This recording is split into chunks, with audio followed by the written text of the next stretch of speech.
नमस्कार दोस्तों। एक देश एक चुनाव मतलब कि वन नेशन वन इलेक्शन का जो बिल था, जिसमें लंबे समय से दोस्तों जी हाँ एक टग ऑफ वॉर चल रहा था, जी एक रस्साकसी का गेम चल रहा था सत्ताधारी सरकार मतलब कि बीजेपी और जो विपक्ष का इंडिया गठबंधन है उसके बीच में।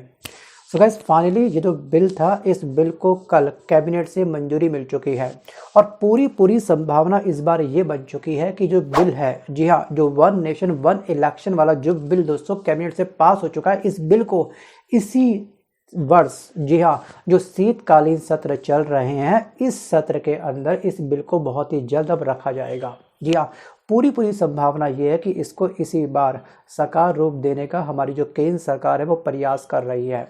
और जो विपक्ष जो है दोस्तों लगातार जी हाँ इस पे क्वेश्चन मार्क जो रेस कर रहा है, उस क्वेश्चन मार्क को समाप्त करने के लिए मतलब कि चर्चा के लिए बन सकती है संयुक्त संसदीय समिति, जो वर्तमान की सरकार को और जो विपक्ष की सरकार है इसको दोनों को बैठा करके बातचीत करेगी।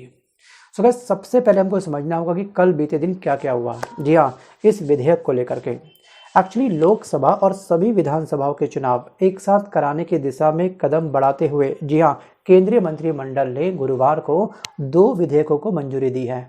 इसमें से पहला विधेयक यही है वन नेशन वन इलेक्शन। अब इसमें क्या है कि इसके लिए संविधान में संशोधन कुछ करना पड़ेगा, ठीक है, उसके बाद ही हम पूरे देश के अंदर एक चुनाव करवा सकते हैं। तो फाइनली इस बात को मंजूरी मिल चुकी है कि संविधान में संशोधन से जुड़ा जो मामला है उसके लिए हम लोग एग्री हैं। और दूसरा है दोस्तों जो केंद्र शासित प्रदेश है, जिसमें आपका दिल्ली हो गया, पुडुचेरी हो गया और जम्मू कश्मीर हो गया, जहाँ पर वर्तमान की सरकार नहीं है, ध्यान रखिएगा यहाँ के जो विधानसभाएं हैं इनकी विधानसभाओं से जुड़े 3 कानून के जो प्रावधान है उसमें बदलाव किया जाए।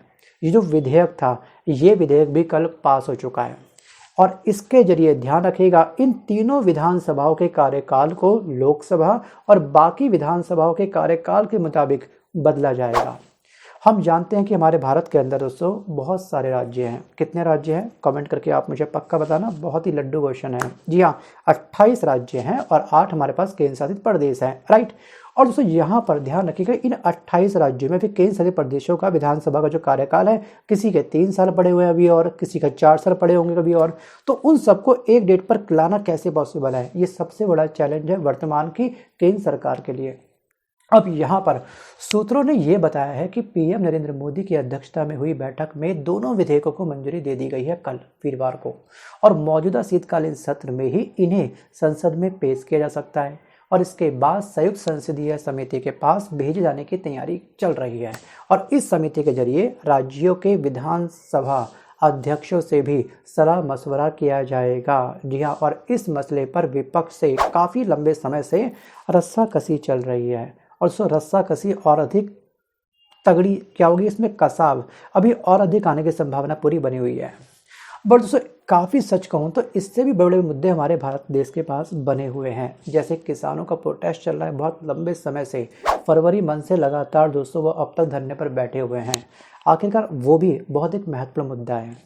लेकिन यहाँ पर आप देख पा रहे हैं कि 25 नवंबर से जो हमारा शीतकालीन सत्र स्टार्ट हुआ था तब से अब तक हर एक सेशन हर एक दिन जी हाँ हंगामे की आहुति में जाकर के क्या हो चुका है, सुहा हो चुका है। तो सर इस वीडियो में मैं बात करूंगा केवल वन नेशन वन इलेक्शन के बारे में। अब जानते हैं कि आखिरकार ये हमारे देश के लिए जी हाँ क्यों जरूरी है, इससे आखिरकार हमारे देश को क्या लाभ पहुंचेगा। पिछले आम चुनावों में जी हाँ 5 आम चुनावों के अंदर आखिरकार कुल कितना खर्च आया है। वर्ष 2004 में जी हाँ जो एक साल में दोस्तों जो चुनावी खर्च था वो था 10,000 करोड़ रुपए, सोचिए। और ये 2024 आते आते इस साल जो आपके चुनाव हुए हैं, चाहे वो लोकसभा चुनाव हो, विधानसभा चुनाव हो, चाहे तो आपके नगर निकाय के चुनाव के ना हो, मतलब कि एमसीडी के चुनाव के ना हो, ये अब हो चुका है 1,00,000 करोड़ रुपए। सोचिए इतना सारा पैसा आखिरकार कहाँ से आया। जी हाँ ये सारा पैसा हम लोगों के द्वारा पे किया गया जो टैक्स होता है यही जी हाँ इन सभी आम चुनावों में खर्च हो रहा है, सोचिए। और कहीं ना कहीं दोस्तों हमारी अर्थव्यवस्था काफ़ी वीक होती है इससे। जो चुनाव प्रचार प्रसार में दोस्तों जो पंडाल लगते हैं, जो बड़े बड़े टेंट लगते हैं, जो बड़े बड़े सामियाने सस्ते हैं, जी हाँ मंच पर ये जो अपने प्रवचन देते हैं, मतलब कि जो जुमले गढ़ते हैं, चाहे दोस्तों अपने मैनिफेस्टो के माध्यम से या किसी भी माध्यम से, तो आखिरकार इतना बड़ा अमाउंट, इतना बड़ा पैसा हमारे देश का बच सकता है अगर वन नेशन वन इलेक्शन करवाया जाएगा तो। जी हाँ, और सबसे बड़ी बात यह है कि यहाँ पर जी हाँ आम जनता का जो समय है वो बच सकता है। सो गाइस, यहाँ पर नई व्यवस्था के लागू होने पर चुनाव के कारण देश में जो उत्पादन क्षेत्र पर जो श्रमिकों के कारण होने वाला जो संकट होगा वो खत्म हो जाएगा। जो दोस्तों डेली अपना कमाते हैं और डेली खाते हैं, जैसे ही दोस्तों चुनाव आता है सारे कामकाज क्या होते हैं, ठप हो जाते हैं। जो गरीब दोस्तों जो डेली वेजेस पे वर्क करता है उसको वो डेली वेजेस नहीं मिल पाता है, वो संकट उसका खत्म हो पाएगा। और सर चुनाव प्रचार प्रसार के समय जो हल्ला काटते हैं ये सब नेता अपने चुनाव प्रचार करने के लिए, ये डीजे, ये बैंड, ये मुझे वोट दो, वो मुझे वोट दो करके, जो एक पेशेंट होता है जो दवाई खा करके आराम कर रहा है, जो हॉस्पिटल से भी डिस्चार्ज हुआ है, जी हाँ, उसकी कहीं ना कहीं दूसरी जो बेचैनी होती है वो उस दौर काफ़ी अधिक बढ़ जाती है। बड़े बड़े डीजे, जी हाँ, खास तौर पर सिटी के अंदर धम धम धम जो करते हैं ना बुरी तरीके से, जी हाँ, जिसको हार्ट अटैक नहीं आने वाला होगा उसको भी आ सकता है, इतना बुरा हल्ला काटते हैं। तो हम लोग उससे बच सकते हैं। और भी बहुत सारे मुद्दे हैं और बहुत सारे फ़ायदे भी हैं इस चीज़ के। अब दोस्तों ऐसा नहीं है कि इस तरीके का चुनाव पहले कभी इतिहास में नहीं हुआ है, बिल्कुल हुआ है। जी हाँ, ऐसे चुनाव पहले भी हुए हैं। और पहले ध्यान रखिएगा जो 4 आपके आम चुनाव थे 1952, 1957 एंड 1962 और 1967। जी हाँ, 1952, 1957, 62 एंड 1967, ये 4 वर्षों में लोकसभा और विधानसभा के चुनाव एक साथ हुए थे। और कांग्रेस उस समय सत्ता में रही थी। ध्यान रखिएगा, आज की जो कांग्रेस है जो इसके खिलाफ खड़ी है, इसी के समय पर ये सभी के सभी चुनाव क्या हुए थे, एक साथ कंडक्ट हुए थे। और इसके बाद चुनाव अलग अलग होने स्टार्ट हो चुके थे। आखिरकार व्यवस्था हमको इसकी आवश्यकता क्यों है, थोड़ा और समझते हैं। दोस्तों इस विषय पर लंबे समय से राजनीतिक दलों से बात चल रही थी। जी हाँ, समर्थन करने वालों का कहना ये है कि इससे सरकारी खजाने पर जो भार है वो कम होगा, और इस बात से मैं भी बिल्कुल सहमत हूँ। और कामकाज की व्यवस्था काफ़ी आसान होगी। जी हाँ, इससे आपको भी दोस्तों आई थिंक सो आप भी सहमत होंगे। अगर आप सहमत बिल्कुल नहीं हैं, क्यों सहमत नहीं है ये आप मुझे कमेंट करके पक्का बताना। जी हाँ, कुछ लोगों का मानना ये भी होगा कि जैसे कि अगर ईवीएम में धांधली ना हो तो वन नेशन वन इलेक्शन अपनी जगह बिल्कुल सही है। जी हाँ, कुछ लोग मानते हैं कि ईवीएम पर जी हाँ छेड़खानी बिल्कुल नहीं हो सकती है। लेकिन एक सवाल ये भी तो खड़ा होता है कि बड़े से बड़े जो विकसित देश हैं वो लोग ईवीएम का प्रयोग क्यों नहीं करते। जी हाँ, क्यों वो लोग बैलेट पेपर के माध्यम से अपने देश के अंदर चुनाव करवाते हैं। कई देशों ने दोस्तों एज ए डेमो के रूप में ईवीएम मशीन का प्रयोग किया था, लेकिन जी हाँ उनके दांत खट्टे हो गए, ईवीएम पर उनका विश्वास बिल्कुल भी नहीं बना, तो उन्होंने अपने देश के अंदर ईवीएम को बैन कर दिया। जी हाँ, एक बार बस यूज़ किया। लेकिन हमारे देश के अंदर इतने वर्षों से लगातार लोकसभा चुनाव, विधानसभा चुनाव और नगर निकाय के चुनाव तमाम ईवीएम मशीन के द्वारा ही क्या होते हैं, संपन्न होते हैं। अगर आप भारत के चुनाव आयुक्त हैं, जी हाँ, अगर आप दोस्तों राजीव कुमार हैं, तो भारत के अंदर चुनाव आप बैलेट पेपर के माध्यम से करवाओगे या फिर ईवीएम के माध्यम से ही आप ये चुनाव करवाओगे? क्या आपको ईवीएम मशीन पर पूरा पूरा फेथ है? Think about it. और उसके बाद वीडियो को पॉज करके हाँ या ना में आप मुझे कमेंट चाहो तो कर सकते हो। वापस आता हूँ दोस्तों टॉपिक की तरफ। दोस्तों आपको ध्यान रखना है कि 15 विपक्षी दल जो हैं, जी हाँ, जो राजनीतिक दल हैं, और इसमें आपकी कांग्रेस को भी आप ऐड कर लीजिएगा, ये सभी के सभी दल वन नेशन वन इलेक्शन के साफ साफ खिलाफ हैं, इसलिए इनको बोला गया विपक्षी दल। अब वहीं पर अगर हम बात करें, वर्तमान की जो भाजपा की सरकार है वो इसके सपोर्ट में है। जी हाँ, भाजपा सरकार 2014 से जी हाँ इसका समर्थन कर रही है, और मोदी सरकार ने 2024 के अपने मैनिफेस्टो में, अपने घोषणा पत्र में, जी हाँ जो आम चुनाव हुए थे उसमें जी हाँ इस बात को रखा भी है कि हम लोग वन नेशन वन इलेक्शन करवा के रहेंगे। जी हाँ, इसको ज़मीनी हकीकत पर जी हाँ साकार रूप हम दे के रहेंगे। और विधि आयोग ने, जी हाँ विधि आयोग इस संबंध में जल्द ही अपनी रिपोर्ट पेश करेगा। इस तरह के दोस्तों जो सेंटेंस है इन्होंने अपनी रेडियो में कई बार प्रयोग किए हैं। और वर्ष अगर हम बात करें 2017 के बारे में, 2017 में नीति आयोग ने इस पहल को काफ़ी अप्रिशिएट किया था, काफ़ी सराहा था। और वहीं पर नेक्स्ट ईयर 2018 में जो राष्ट्रपति थे उस समय कौन थे, रामनाथ कोविंद थे।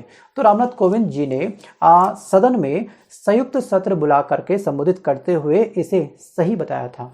और उसके बाद दोस्तों ये जो बिल था इसको काफ़ी अधिक जान मिल चुकी थी। जो भाजपा सरकार है जी हाँ उनके चेहरे पर अलग से खुशी आ चुकी थी। अब यहाँ पर विधि आयोग ने अगस्त 2018 में, ठीक उसी वर्ष 2018 में मसौदा की एक रिपोर्ट पेश करी थी कि आखिरकार क्या क्या इसके बेनिफिट हो सकते हैं, जरूरी क्यों है, वगैरह वगैरह। और 2019 में आपको याद होगा, अगर आप दोस्तों इनका जो हमारा पीएम मोदी जी का जो भाषण हुआ था लाल किले के प्राचीर से, उसका ध्यान से सुनोगे तो उसमें इसका जिक्र किया था कि आखिरकार हमको वन नेशन वन इलेक्शन की आवश्यकता क्यों है। एक लंबी चौड़ी स्पीच उन्होंने लाल किले के प्राचीर से उस समय दी थी। अब हम बात करते हैं कि आखिरकार कब बनी समिति। दोस्तों सरकार ने, ध्यान रखिएगा, पूर्व राष्ट्रपति रामनाथ कोविंद के नेतृत्व में सितंबर, जो लास्ट ईयर गया है हमारा, सितंबर 2023 में 6 सदस्यीय उच्च स्तरीय समिति बनाई थी। मतलब कि 6 मेंबर इसमें थे जिन्होंने प्रॉपर रिसर्च करके आखिरकार हमारे देश को इस वन नेशन वन इलेक्शन की आवश्यकता है या फिर नहीं है। तो इस पर प्रॉपर दोस्तों डीप डाइव करी गई, रिसर्च करी गई प्रॉपर, मतलब कि एक तरीके से, जी हाँ, जाँच की गई। और उसके बाद दोस्तों एक रिपोर्ट तैयार करी गई, जी हाँ, 18,626 पेज की, जी हाँ, 18,626 पेज की रिपोर्ट में समिति ने, जी हाँ, कई सारी सिफारिशें रखी कि हाँ इससे हमको क्या क्या बेनिफिट हो सकता है। तो समिति में केंद्रीय मंत्री, ध्यान रखिएगा, अमित शाह, और पूर्व कांग्रेस नेता, जी हाँ, गुलाम नबी आज़ाद, और वित्त आयोग के पूर्व आयुक्त जो है एनके सिंह, और लोकसभा के महासचिव सुभाष कश्यप, इनका नाम है, हाँ, सुभाष कश्यप, और एक वरिष्ठ दोस्तों अधिवक्ता है, इनका नाम है हरीश जी। ठीक है, ये सभी के सभी इस टीम में क्या थे, शामिल थे, समिति में शामिल थे। और समिति ने कुल कितनी बैठकें करी, ऐसा नहीं कि बस एक मीटिंग करी, ठीक है, बस डिसाइड कर लिया और अपनी रिपोर्ट 18,625 पेजों की क्या करी, उन्होंने डिसाइड कर लिया और सबमिट कर दी, ऐसा नहीं था। समिति ने 10 मार्च 2024 तक दिल्ली के, ध्यान रखिएगा, एक ऑफिस आपका जोधपुर ऑफिस वहाँ पर, ठीक है, वहाँ के एक हॉस्टल में प्रॉपर बैठ करके इन्होंने 65 मीटिंग करी हैं, 65 बैठकें करी हैं। और उसके बाद दोस्तों ये रिपोर्ट क्या करी, ये रिपोर्ट राष्ट्रपति द्रौपदी मुर्मू के समक्ष रख दी। और दोस्तों ध्यान रखिएगा कि समिति के अनुसार दक्षिण Africa, Sweden, Belgium, Germany, Indonesia और फिलीपींस, ऐसे काफ़ी सारे देश हैं जहां पर वन नेशन वन इलेक्शन होता है। तो हमारे देश में संभव क्यों नहीं हो सकता। हाँ, वो अलग बात है कि ईवीएम मशीन बहुत अधिक मात्रा में लगेंगी, इसका इस्तेमाल होगा, जी हाँ, लेकिन हम लोग अगर एक टाइम का इन्वेस्टमेंट कर दें सब ईवीएम मशीन के मैन्युफैक्चरिंग में, तो आने वाला जो हमारा खर्चा है, जी हाँ, वो बच सकता है। दोस्तों अब बात करते हैं क्या क्या चुनौतियां आने वाली हैं। संविधान में संशोधन के साथ इसके लिए सबसे पहले राज्यों के विधानसभाओं से हमको अनुमति लेनी होगी। जी हाँ, अगर अनुमति मिल जाती है तो सही है, लेकिन आखिरकार जिन राज्यों के अंदर भाजपा की सरकार नहीं है, जहाँ पर अन्य दल अपना राज करते हैं, जहाँ पे अन्य दल का क्या है, वहाँ पर कोई सीएम है, तो आखिरकार वो परमिशन क्यों देगा, सबसे बड़ा सवाल ये भी तो है। सो गैस ये डगर इतनी आसान है नहीं जितनी ये डगर इनको आसान लग रही है, जो वर्तमान की सरकार है उसकी मैं बात कर रहा हूँ। और संदेह ये भी है दोस्तों मुझको कि जो राष्ट्रीय मुद्दे हैं, जी हाँ, राष्ट्रीय मुद्दे के बीच में जो हमारे क्षेत्रीय मुद्दे हैं वो दब जाएंगे। शीतकालीन सत्र में यही तो हुआ, अडानी अडानी अडानी, जी हाँ, 25 नवंबर से शीतकालीन सत्र शुरू हुआ था, तब से लेकर के अब तक जो तमाम हमारे सेशन कंडक्ट हुए हैं, जी हाँ, हंगामे की आहुति में सुहा हो चुके हैं। हमारे किसी भी एक सत्र में ना तो एमएसपी का कोई सॉल्यूशन मिल पाया हमको किसानों को लेकर के, ना ही दोस्तों हमको महंगाई का कोई सॉल्यूशन मिल पाया, ना ही दोस्तों जो बीपीएससी प्रोटेस्ट हुआ है वन डे वन एग्जाम को लेकर के, यूपीपीएससी जो प्रोटेस्ट हुआ था जिसमें युवाओं ने लाठी खाई थी, सोचिए, जो भारत का भविष्य है वो उस समय लाठियाँ खा रहा है, और जो दोस्तों देश का अन्नदाता है, जो किसान है, इस समय वो बॉर्डर पर तैनात है, सोचिए, अपने हक के लिए। अब दोस्तों यहाँ पर हमको बात करनी पड़ेगी जो मतदाताओं को क्या सुविधा मिलेगी। एक देश एक चुनाव की व्यवस्था से मतदाताओं को अलग अलग चुनाव में वोट डालने का जो झंझट है उससे मुक्ति मिल जाएगी। जी हाँ, वोट प्रतिशत में काफ़ी अधिक बढ़ोतरी होगी।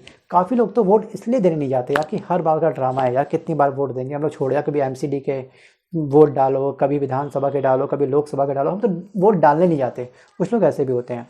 लेकिन जब 5 साल में एक बार चुनाव होगा और केवल एक दिन जाना पड़ेगा तो लोग पूरे जोश के साथ सोच समझ करके अपना वोट देंगे। जी हाँ, पूरी की पूरी तरीके से क्या होगा कि जो वोटिंग प्रतिशत है उसमें काफ़ी अधिक बढ़ोतरी देखने को मिलेगी। सो गाइस आज के इस वीडियो में बस केवल इतना ही।